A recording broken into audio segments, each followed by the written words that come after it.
I'm thrilled to have you virtually. Troy Hicks coming all the way from Central Michigan. Did you drive? Yeah. And Danielle DeVos at MSU, where I'm fortunate to be a colleague with her. And they're going to talk to us in elaboration of their fantastic book, which I highly recommend if you haven't checked it out. It's called Because Digital Writing Matters, and it was published in part by the National Writing Federation. So without further ado, our speakers. Thank you. Thanks, Phil. Thank you.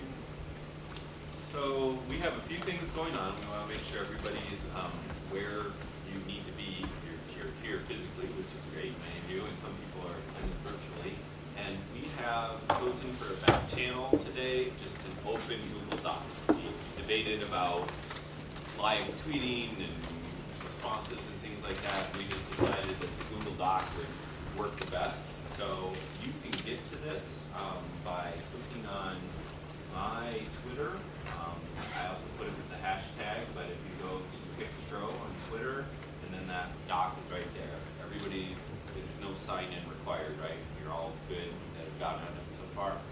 And you wore that same shirt, so we could all. I know, I realized I dressed appropriately for the day. So all right, so I'm going to jump right in then. And actually, you see that we put a question mark at the end of our title for today. So the book is called Because Digital Writing Matters, but more appropriately for today, you would say Because Digital Writing Matters, or put some kind of emphasis on it to accentuate that question mark. And in the spirit of being an unconference, I'm going to do an unkeynote and back channel myself. So I'm going to share up here, and the volume is kind of strange. I hope it's loud enough, and if it's not, I'll certainly just chime in. But I've posted my slides a couple ways on OfficeStream and also on Vimeo. So I'm going to let that play. I'm going to back channel myself, and I hope that you jump into the back channel as well. Any questions about the craziness that we're starting up here? Does this all make sense to everybody?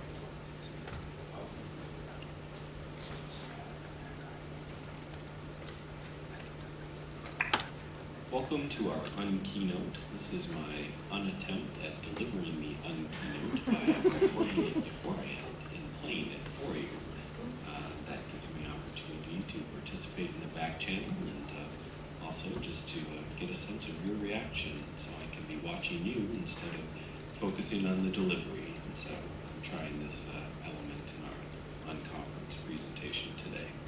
At any rate, my name is Troy Hicks from Central Michigan University, and I would like to talk to you about the idea of teaching digital writing, 5 paradigm shifts to consider in K-12 edition.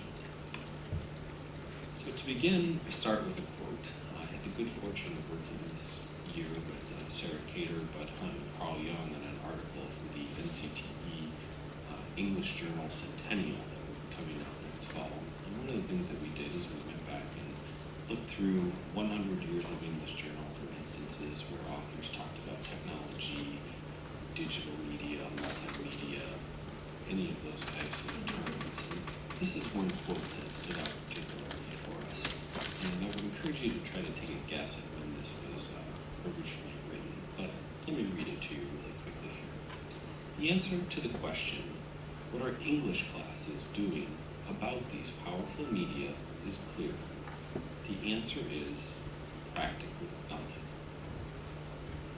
Now you might want to pause for just a second here, which I'm going to do, and just imagine, what English classes are they talking about? What media are they talking about? And why is it that English teachers are doing practically nothing?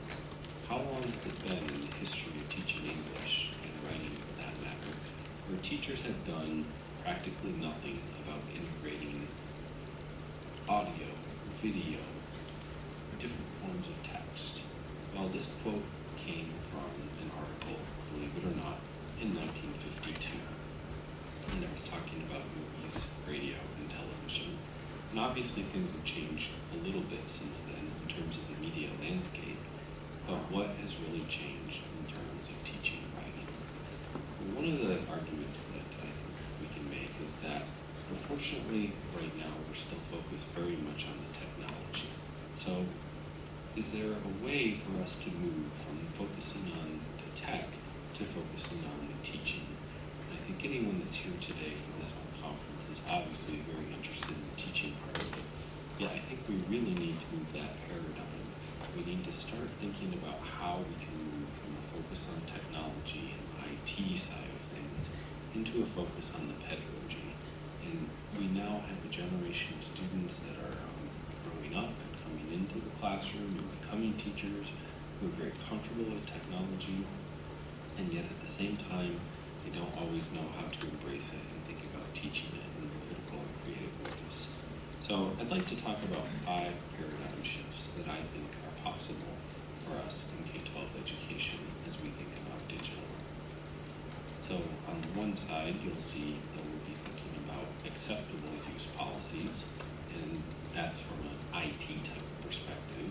Whereas on the teaching perspective, we would think about authentic use. From a tech perspective, we think about banning mobile devices, and from a teaching perspective, we think about bringing them. From the tech, we think about content management, and from the teaching, we think about content creation or curation. From the tech side, we think about technologies of writing, and from the teaching side, we think about technologies for writing, and from the tech side, we think about product, and from the teach side, we think about process. So let's look at each one of these with a few examples. In terms of acceptable use, this screenshot of some legalese gobbledygook that was taken probably from a login screen for a network administration is one example of how acceptable use policies come into play in schools. Of course, we need to protect children, and we have responsibilities that we must meet in order to have the internet access that we want in schools. And yet at the same time, these policies are designed intentionally to constrict, to confine, to reduce the number of things that we want to or are able to do on our networks at school. Obviously, we have to have some protections for the network and for our students, yet I would encourage us to move from these acceptable uses to more authentic uses. How is it that we can actually invite students in to become collaborators, to become owners of the network, to think about how they're using the network responsibly to create and share and update information? What is it that we can do to be much more simpler in thinking about not just the acceptable uses of technology, but really the authentic uses of technology?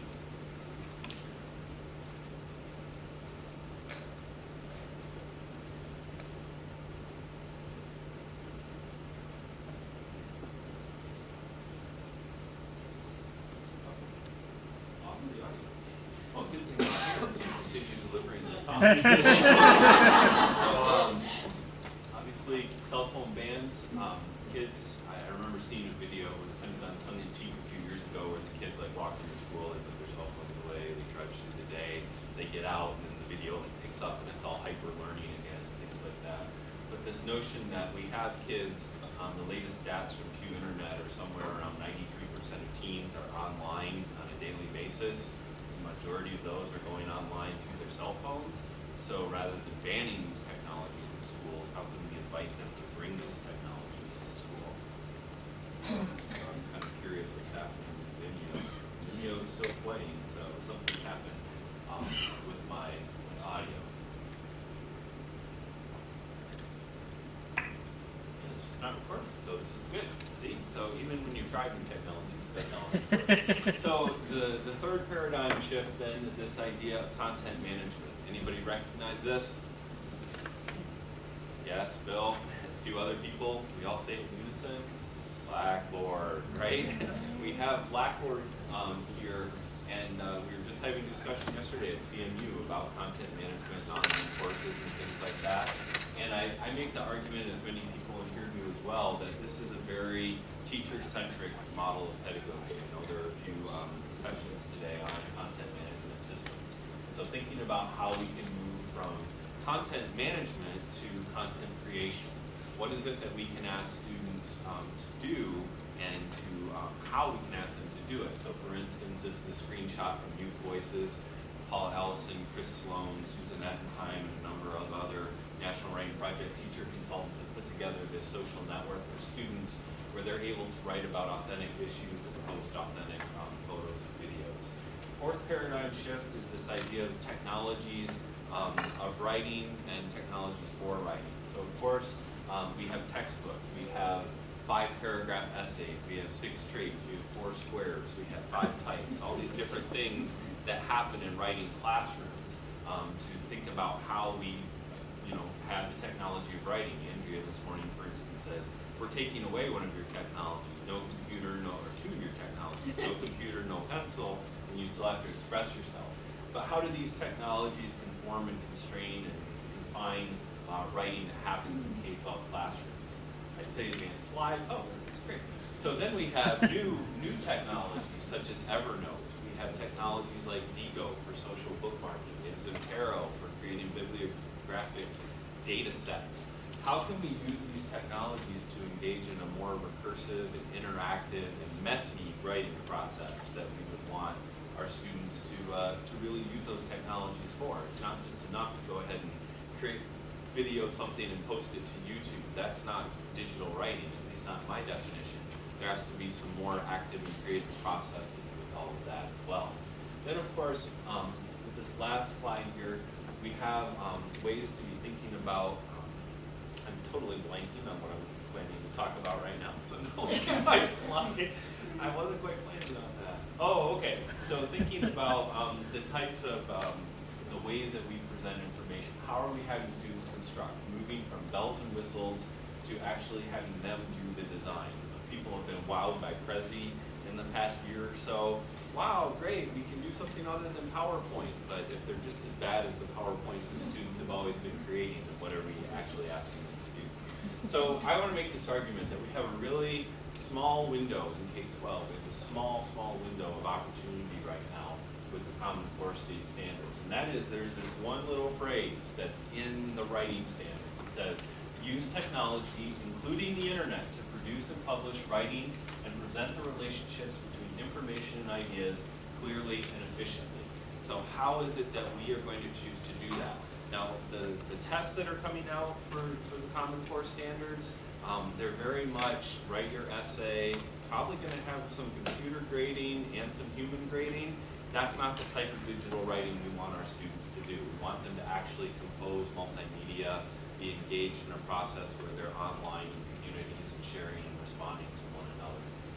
And so, now with my really split screen personality going on here, so to reiterate the five shifts that I hope we, and especially those that are in higher ed, can bring and use through collaboration such as NCTE and NWP, and bring this perspective that's already in higher ed to K-12, and not just from on high, but actually engaging conversations, moving towards authentic use, bringing and using mobile devices, moving towards content creation and curation, exploring technologies for writing, and moving from just the process of assessing on the product to assessing on the process as well. So I apologize for the slight technical difficulty, but I tried something new and in the unconference spirit. It was fun to try. It didn't quite work the way I thought it would, but I appreciate you hanging with me. So I'm going to turn it over to Bethany.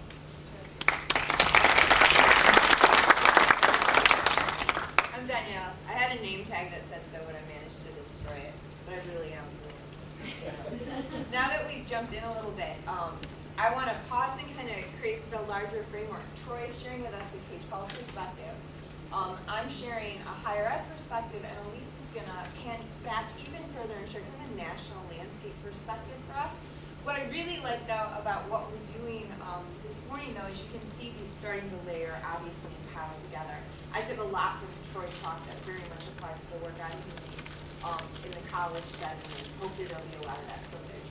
Before going any further, though, I want to pause and thank Bill and Steve and Derek and any others whose faces aren't as visible to us for putting this together, because I think this has been an awesome day.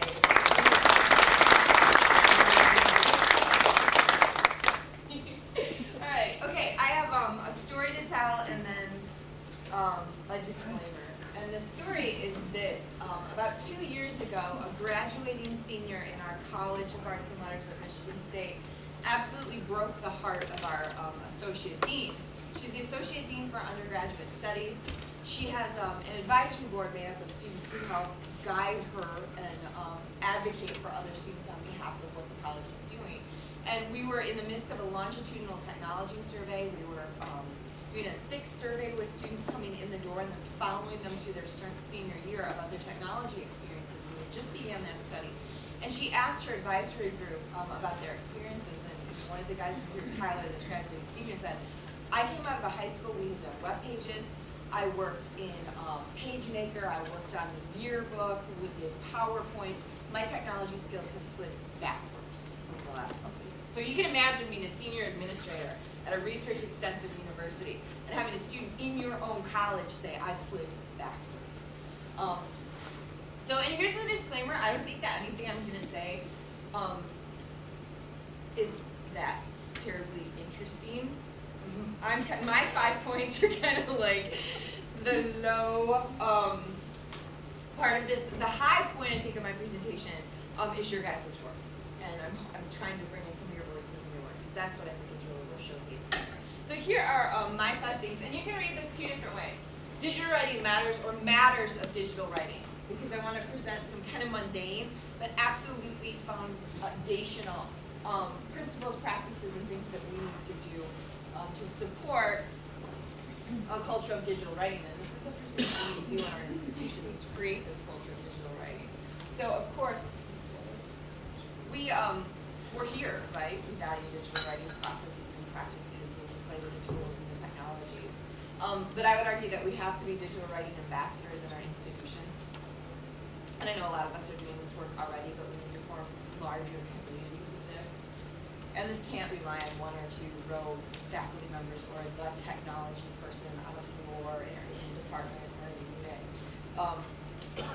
And I think if we want to look for models, we can look to the work of Chris Blair and her colleagues, who just did a fantastic job sharing some of the work that they're doing in facilitating community technological literacy initiatives. And Bob Halberter and Julie Lindquist, who are going to talk this afternoon, capture and share these rich literacy stories of students.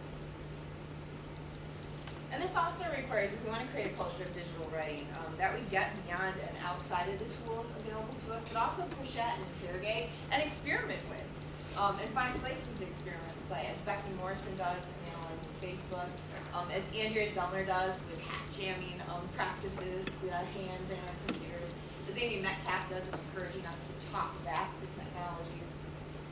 And for those of us who do administrative work, institutional culture, it shifts over time. It's a difficult process.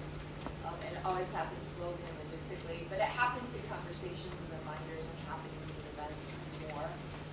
So I'm a big fan of mini manifestos, or clear stated principles around which we can rally and teach toward. So I have a set, and this should resonate nicely if you've read the work of Dickie Self, if you've read the work of Stuart Selver.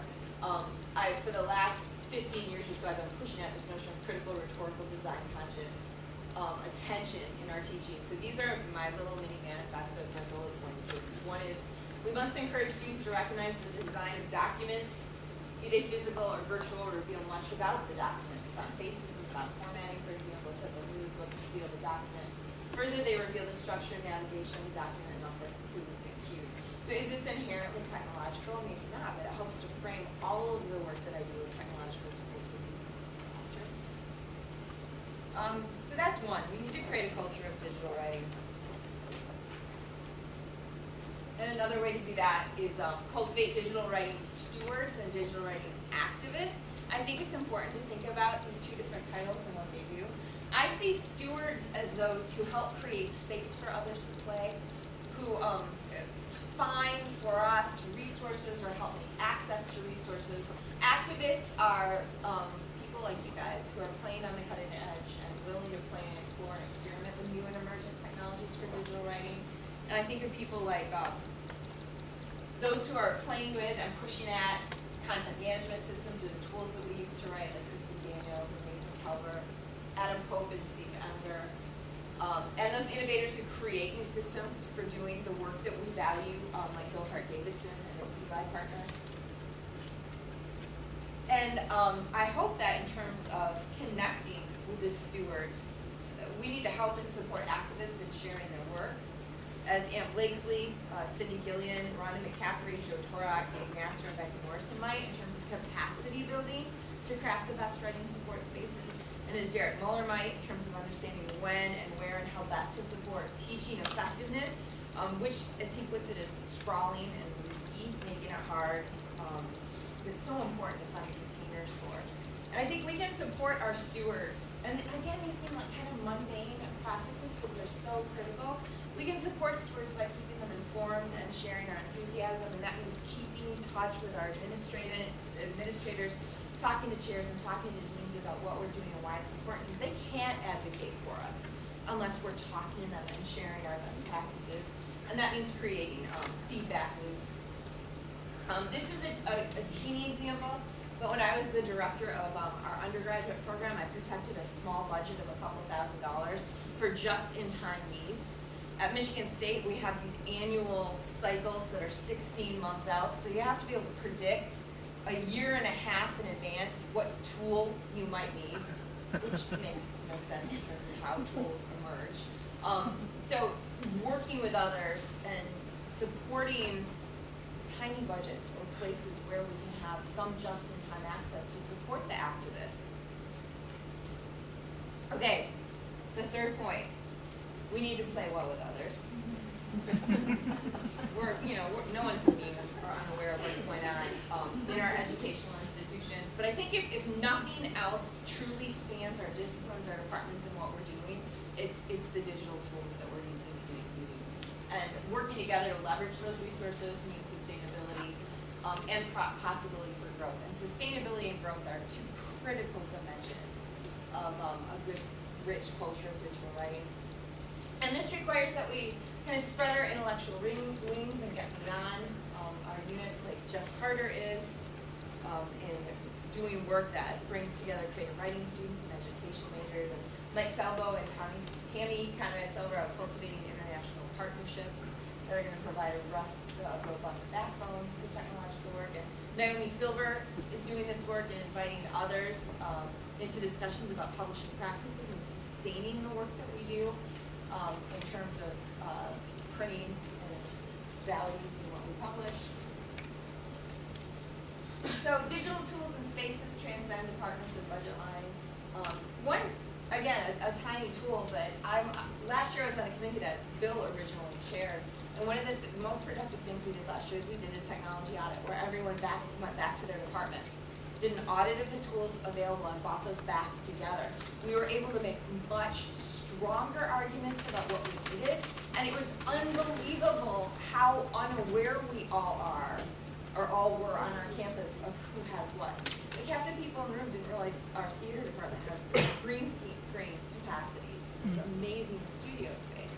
So it allowed us to pool our resources together, and in a moment where it's harder and harder to leverage the big, expensive toys, sharing our resources can work really, really well. And the fourth one, I don't think anyone really likes this one. I like it, but it could just be me, is working the systems. Because we work within places that are framed by policies and reports and logistics and budgetary situations, we have to be able to jump into those spaces or identify those in the departments who can do the work to help support the activists and help foster the culture of digital writing. So we need to think strategically and infrastructurally, like Emily Rogers, who does work that helps us understand licensing issues, which might feel distant, but is so close to what we're doing, and all of our digital writing work is surrounded by this. And Erin Klein, who's developed approaches for creating a technological fit that works with an established curriculum and mandated standards. So learn the committees, infiltrate them, learn the administrative hierarchy and influence it. Not all of us can do this well, so find someone else who has that kind of headache to do it. My second year at Michigan State, a senior faculty member asked me to sit in for him on a university committee meeting. I had no idea what it was, but at that point I wasn't in a place to say no. So I said yeah, and I went to the committee meeting, and 2 years later was elected vice chair, and I wound up chairing this committee And we were a direct line of advocacy and advisement for the vice provost and made decisions annually about how $12 million was spent in the institution for enhancing the technological infrastructure. So yeah, it took 3 years to get into that committee and to throw my digital writing weight around, but the committees exist, and if we can get our voices on them, all the stronger. Point 5 is going to seem kind of odd because it seems to fly in the face of the celebration of interdisciplinarity and putting our tools together. But I think we have to both work from and come home to a disciplinary lens. Those of us who are in higher ed and going through the processes of tenure and promotion, or starting that process of applying for ideally our first tenure track jobs or fixed term faculty, this is absolutely crucial. So although interdisciplinarity is a term that's valued, coming home to writing studies is incredibly important.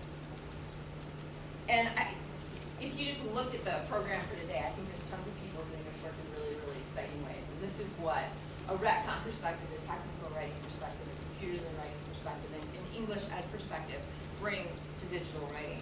As Jana Rosinski does, and question what text can be and what they can be made of.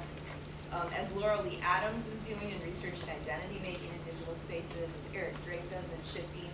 Our focus in interesting ways from research to information seeking, a small turn, but a really, really, really, really important one. As James Shermer does in helping us understand the complexities of writing effectiveness in digital spaces. As Sharon Francis does in talking about her experiences in community college settings and assessing digital writing in those spaces. As Doug Baker, Karen Chester, and Nick Figoto in honing in on and connecting dots across national standards and policies. This is a sort of really powerful scholarship that we can engage in from our disciplinary perspectives. I feel weird sharing this because we're not in a culture of sharing these things. But for those of us who are in a tenure system or in a system where we have an annual review process, we kind of get mixed messages. You have to do interdisciplinary work. It's part and parcel of what we do today, but you have to be able to articulate a disciplinary identity to be valued for the work that you do. So this is part of the argument that I made in the last time I went through the system to anchor identity and establish myself as a writing studies scholar. And one of the things I talk about is the recognition we have to give to collaborative work, because I'm in a still fairly traditional college where the single author kind of theoretical tone is the part and parcel to get you further in the system. But most of my work is richly and deeply collaborative. And I talked about digital spaces especially tend to cultivate the development of meaning, ways of working and creating of content in collaborative ways. Digital spaces create room for scholars with different emphases to collaborate on analyzing and producing texts that include not only alphabetic text, but visual material, audio material, and more. Okay, so I'm gonna, in a moment, turn things over to Elise. But I wanted to pose some questions, because I'm hoping we'll have enough time at the end to kind of come back around and talk through some of this. So some of my questions are, this is stuff that frames my everyday work. What are the nimble, flexible practices that we can all take and put to use in our institutions? But how can we also recognize local cultures and local cultures of digital writing and attend to particular, specific institutional issues? What else can we add and build to these now 2 lists to develop digital writing capacity writ large in our institutions? And in what spaces, physical and virtual, established or sandbox, can we share some of the best practices of capacity building? So these are the things that frame the digital writing work we want to do. So I'm going to leave off with that. Elise, are you with us?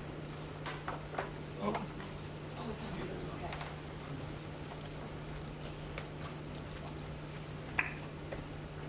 You with us? Can you all hear me? You're good now, yeah. Gee, it's a shame I was on mute. I just stood here and gave like a brilliant presentation, but it was on mute. Hey everybody, I wish I could be with you, and I also wish that I could see you all. We've decided to take the video off just because of bandwidth. So folks will signal me if I start going in and out. And Danielle's going to try to advance my slides, and that means I'll probably be out of sync with my slides. But we're going to do like those old film strip projectors and go bing, and then she'll advance the slide. So if you're old enough, you remember what those were like. So part of what we wanted to do, we had some time with Troy on K-12 and some time with Danielle on higher ed. In the book, though, at the end, we also wanted to bring in this notion of digital writing as actually even bigger than our learning institutions. And so many of you in the audience are doing so much with this work. The conference program's amazing. And in writing the book and seeing the examples and talking about what needs to be done, we were, the three of us were actually kind of exhausted at the end of each chapter because we just kept saying more and more and more. This actually is going to get even bigger and going to make us all tired, but we want to do it anyway. So we have, of course, the work that we're doing in our own institutional space, but next slide.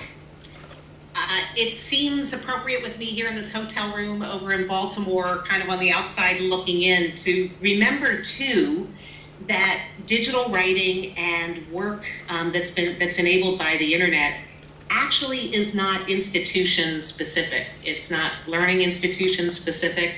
It has inherently the capacity to be so much bigger and involve us with so much bigger, so much more wider ranges of people. So these are 5 things or 5 ways to think about leveraging all those people who at any given moment are outside our classroom or our learning institution looking in.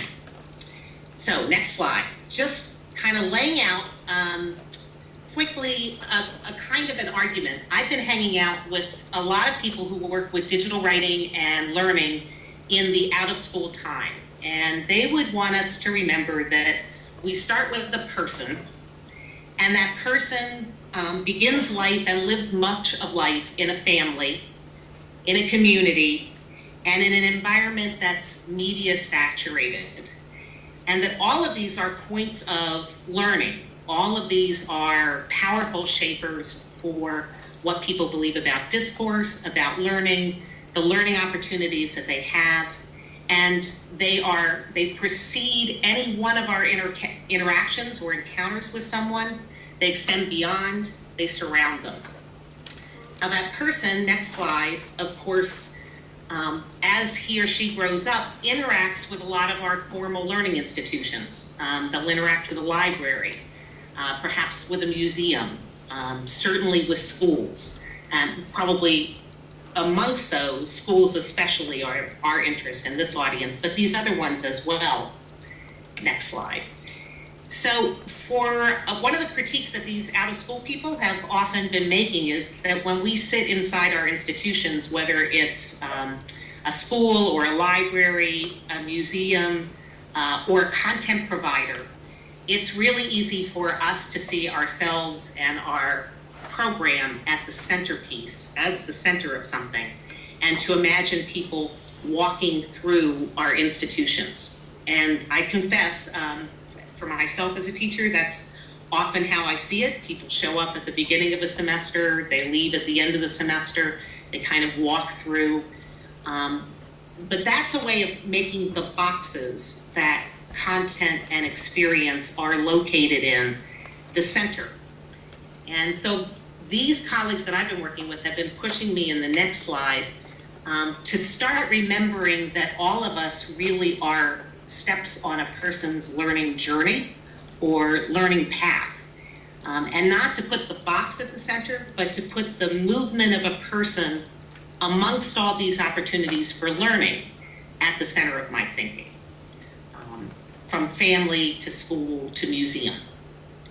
So in the next slide, this is something we all have come to think a lot about, especially in the age of the networked computer, because that person and his or her networked computer really can make those connections very powerfully. And one of the things that's true when we are in our boxes, we really leave it up to the person to make those connections. We do our part, we have an experience, but we expect the person walking through it to be doing the connecting.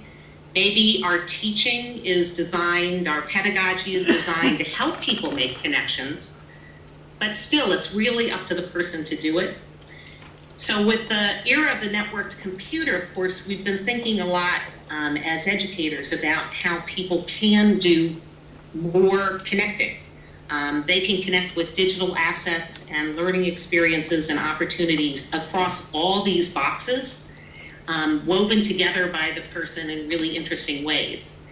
And I think a lot of us have been thinking for our own teaching, and I know many of you in this audience in particular have been thinking for your own teaching about what that means, about how to help students or young people we work with start to think about building a personal learning network, for example, or what the experiences of curation might mean, how people can leverage digital assets in a flipped classroom, or how to build resource collections through shared links that might actually allow people to learn in a more expansive 24/7 way, and what we would have to do to coach the learner and help the learner be able to do that connecting.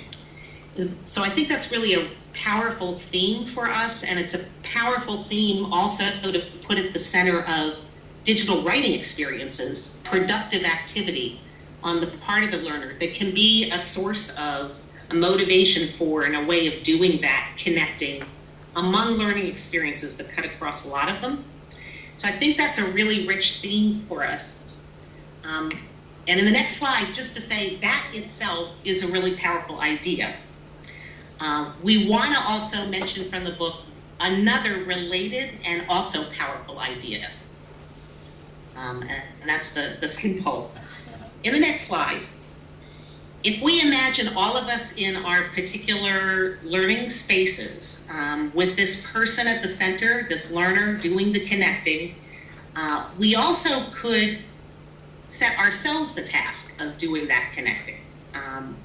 Not that we have, not that that's an easy thing to do or an easy thing to imagine, but the same internet that allows the learner to make connections among so many disparate learning assets and learning opportunities and learning experiences across our formal institutions, those same assets are there for us to build more powerful pathways for people to move between and among the assets that we have.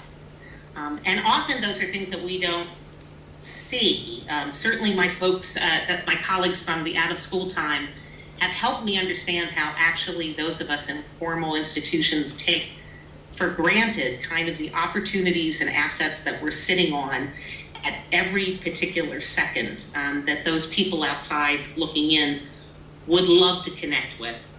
And they also help me see that we take for granted a lot of the ways that people could, through our networks, move between and among. So on their behalf, my list of 5 things on the next slide, which I now have to on my own screen make bigger so I can read them. Part of what they've taught me to see is that, one, if we think together about making connections among our learning opportunities, institutions, digital assets, etc., that one thing we can do is leverage the power of interest-driven learning to really expand what young people could do. And a coined phrase that comes up a lot is homago. Probably a lot of you have heard of it.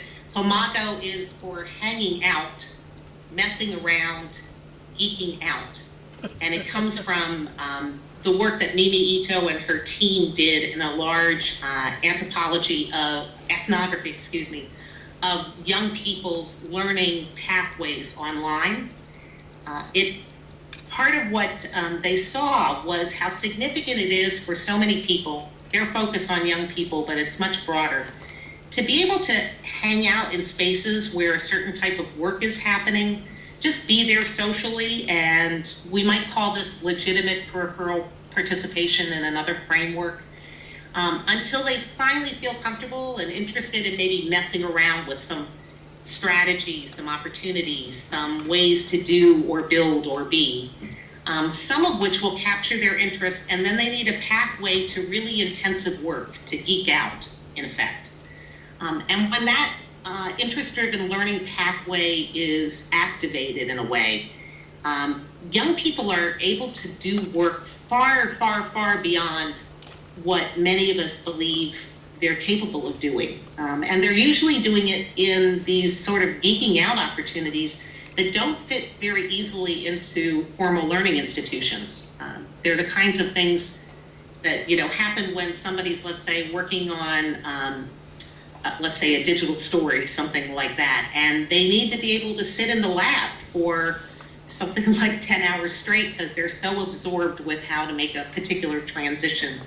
A lot of our learning institutions are really not set up very easily to let young people move through that full spectrum. There's sort of like a constant messing around with stuff and then going on to the next piece of stuff and then the next piece of stuff. And few pathways that really let people take something deeply toward mastery. The folks in the out-of-school world often will say that part of what they're there to do is provide those interest-driven learning opportunities that if they could partner with schools or other learning institutions, they could be a place where a young person could take, let's say, a digital composition assignment out of school and have a place to be surrounded by, let's say, mentors with particular skills in media composition, et cetera, to take their work to a higher end. Or to learn the kind of tools that would let them come back in a classroom and really make a more unusual digital production as a substitution for, let's say, a more conventional research paper, something that some teachers are loath to do because there's so much time involved in teaching some of the elements of digital composition. So partnerships like that might actually let that pathway happen for more kids. The second thing is that would really, number two, imply that we start to collaborate across learning institutions.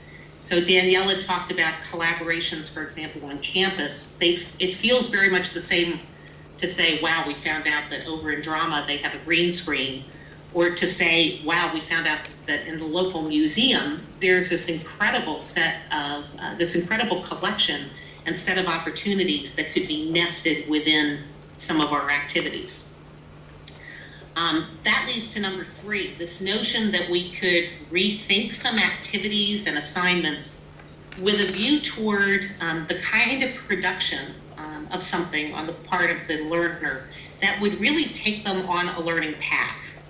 I think we're probably all really trying to do this anyway with our assignments, but an assignment that's actively constituted to take folks through the community or into the community, to interact with people who care about learning in other spaces.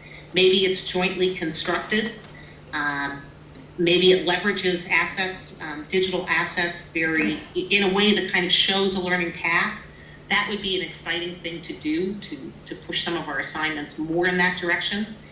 And it might also set some young people up to really be leaders in this kind of learning. Their geeking out might be towards mentorship of others, or toward becoming teachers of some of the things that they've learned. So the next piece that kind of raises for number four, the notion of if we have this broader or richer set of pathways, more opportunities that link formal and informal learning, how is it that that adds up for somebody?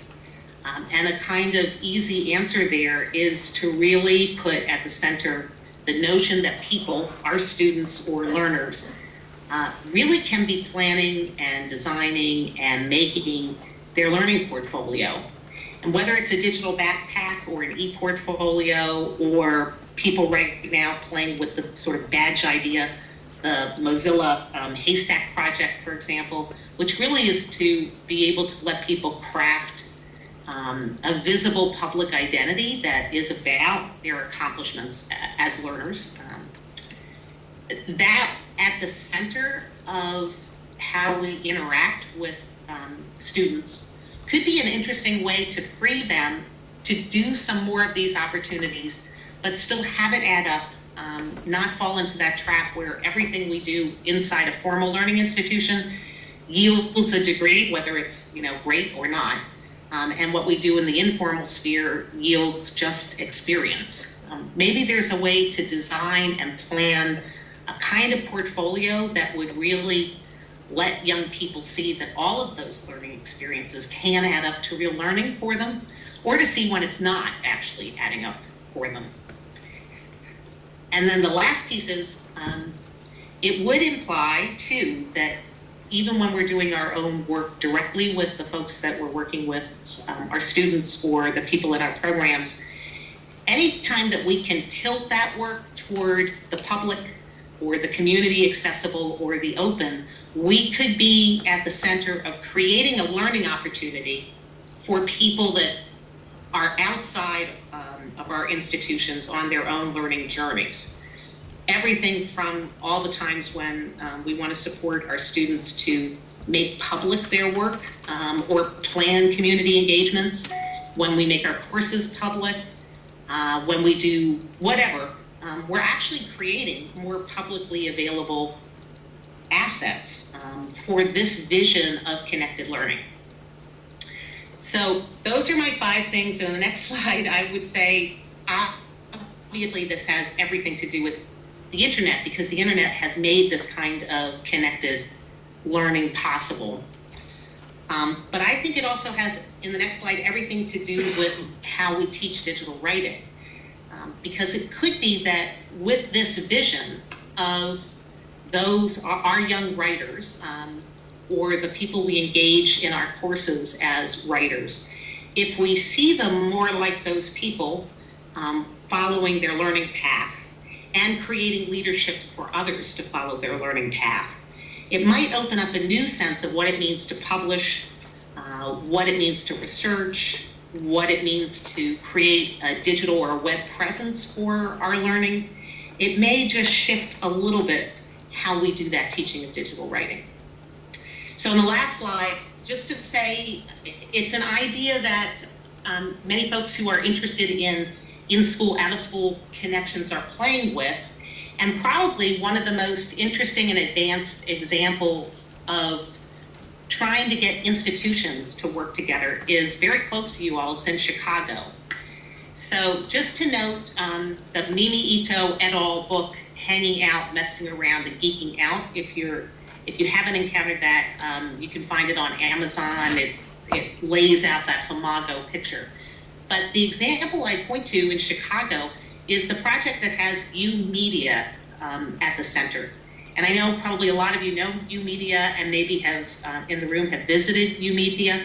But U-Media was created by a group called the Digital Youth Network in Chicago.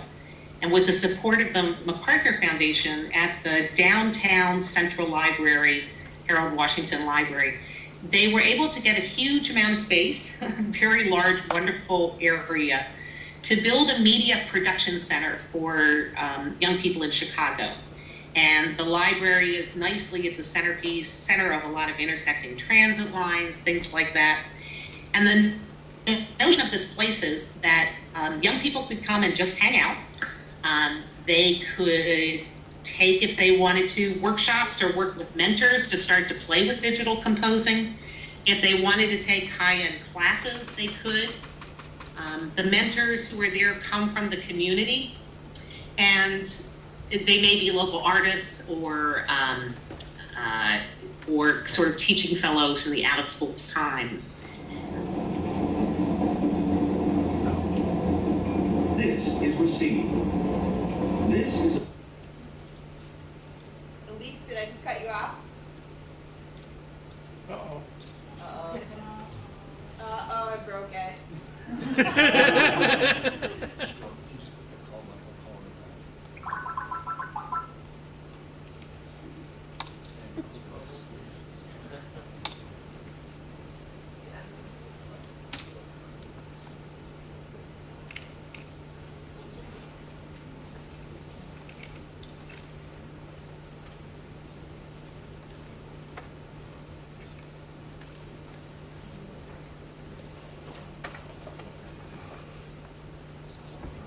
Just out of curiosity, I'm loving the Twitter stream. Are things happening on Google Docs too? Yes. Yeah. Okay. Well, I'm sorry, you guys. I thought it'd be really cool to see the U-Media site. But apparently that was dream than reality. See if we can get Elise back. I like this. Oh, well, I was done anyway. I probably should have. Oh, did she? I didn't run the document. Oh, did she? That's better than the big hook. So while we're trying to get her back, what's happening? I mean, I haven't been able to keep on the Google Doc, unfortunately, but Twitter stream is hopping. What questions, thoughts, ideas do you have in our last 6.5 minutes here that you want to share out loud in this room right now? Does digital writing matter? Do we keep the question mark at the end or get rid of it? Should definitely keep the question mark because that keeps people spinning around. Okay. I think one of the things that has gotten some traction as y'all have talked is that each of you have found a way in your performance today to demonstrate some ways in which digital writing matters. A lot of people were impressed and gratified by Danielle mentioning everybody. And if you think about logistically what that would have taken in a conventional conference setup, if we hadn't have done everything curated the way we had, how hard would it have been to have a shout out to every person on the program? But of course Danielle is a robot, so she's capable of it. Yeah, so digital writing matters in the ways that we're able to do what we're able to do today. There's a hand way in the back corner. I have a difficult time getting my colleagues on board with things just because of the state assessments. And a lot of them, that's just a big roadblock for them. How do we use these tools and use digital writing, and how is it going to help our schools? And so that's why I see that's the most difficult thing for me to overcome. Right. And my short answer to that is doing the both and. And then it becomes time and energy and access and all those types of things. But if you're teaching students how to do argumentative writing, which is the type of writing I think you're referring to, then also teaching them how to design a web page or create a public service announcement or perform a persuasive presentation happens as they're doing all this. You're teaching them how to find and document sources. You're teaching them how to construct a logical argument. And then you're talking about the differences in those spaces. I think that's tough for a lot of K-12 teachers just because of those pressures of time, but I've seen it more and more. Yeah. I What do you wanted think too? to give a shout out. I don't know if you've recently been to the Digitalist website, but as far as arguments we can make for advocating digital writing, there's so much awesome stuff here, including stories and videos of teachers and students' work, and underneath all of it is a framework of how do we recognize the standards but truly enrich our curriculum? How can we meet those expectations by doing innovative, interesting things? And I know sometimes we talk, and they kind of see us like this, but when we can bring in other examples and other voices, sometimes that helps in building that larger argument. Earlier too, someone showed the NCTE policy statement. Anytime we can draw on NCTE, Cs, and other organizations, I mean, those statements exist for us to bring them to our institutions and bring them to administration and principals and school board and say, hey, this is the national organization that in part represents what we do, and here's how they're advocating for this. And if you have a story, hit login join button on DigitalIz. Anybody can join and participate in any of the conversations because it's built around the pieces that people have written and discussed. And if you're in there and you have a story, after all of the writing project asks that you sort of look and read through the criteria for content creation, and then you are welcome to add your own pieces too. So there's lots there room for growth. That could be the exclamation point on the end of, oh, and now administration, I've shared this with you, let me show you a story from our school and our Yeah, students. I've It is done that with visual my space. pieces up there. So. I'll just throw in one piece of repetition here. I think for those of us that are working with K-12, we do have that one in, the Common Core. I mean, it's small, it's tiny, and as soon as those assessments come down the pike in 2014, 2013 or whatever, if we don't broaden that conversation about what writing and technology looks like, we're gonna lose that opportunity. She's Hi, back! Elise. So we Sorry about that. have about I I just thought it was a really effective hint, and we were just talking about how we love all the back channeling ways we're talking here, but there was the question here was about how to help K-12 deal with integrating digital writing and the pressures of testing. I'm sure you have something you might want to add to that conversation real quickly. Well, first off, yeah, all that stuff really is bad.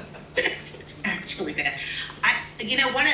This is like so minor a comment. I think that right now we have this little window of opportunity, and we have it right now. And it's between the adoption in so many places of the Common Core standards, which actually has some nods to digital writing, and the unfolding of assessments, many of which are going to be machine scored, etc. We have this little window of opportunity to demonstrate the ways that young people can fulfill those standards clearly in richer ways, so that we can point to them and say, these assessments don't get it back.